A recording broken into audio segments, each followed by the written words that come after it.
नमस्कार, मैं हूं राकेश और आप देख रहे हैं आज का नया भारत न्यूज। खबर नवादा जिले की रजौली की है, जहां प्रशासन की कुंभकर्णी नींद अचानक टूट गई।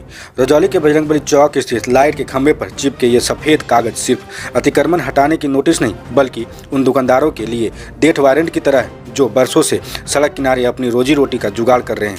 अंचलाधिकारी कुपरान मजरी साहब कह रहे हैं कि दुकानदारों ने नोटिस नहीं लिया तो हमने नोटिस को खंभों पर चिपका दिया। वाह साहब, क्या गजब की फुर्ती है। सालों से जनता जाम से करा रही थी, एम्बुलेंस सायरन बजाते बजाते अपना दम तोड़ रही थी, तब आपकी अपील और माइकिंग में दम क्यों नहीं था? तब आपकी फाइलें किस रद्दी के ढेर में सो रही थी? तब नोटिस देने में प्रशासन ने क्यों आनाकानी की थी?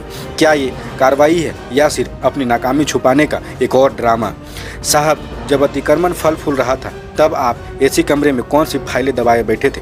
चलिए मानते हैं अधिकारी तो अपना ऑर्डर फॉलो कर रहे हैं, लेकिन नेताओं का मौन रहना, जनता का रोना, यह बड़े ही दुर्भाग्य की बात है। कहाँ है वो रजौली के भाग विधाता जो चुनाव के समय इन्हीं फुटपाथियों के सामने हाथ जोड़कर घूमने वाले नेता आज गूंगे और बहरे क्यों हो गए हैं? क्या आपकी सियासत सिर्फ बड़े ठेकेदारों तक सीमित है? जब इन दुकानदारों के बच्चों का निवाला छीनने की नौबत आई है तो कौन सी नेता आगे आकर इनके पुनर्वास की बात कर रहा है? शर्म आनी चाहिए ऐसे तंत्र को जो उजाड़ना तो जानते हैं लेकिन बसाना नहीं। जहां बड़े बड़े सुरमा नेता तो रहते हैं, लेकिन जब अतिक्रमण हटता है तो गाज सिर्फ उन फुटपाथियों पर गिरती है जिनके पास न पहुँच है न पैरवी। दिलीप पंडित जैसे नागरिक सही कहते हैं, शहर की सुंदरता बिगड़ गई है, लेकिन हुजूर, क्या सुंदरता सिर्फ गरीबों की गुमटियाँ हटाने से ही आएगी?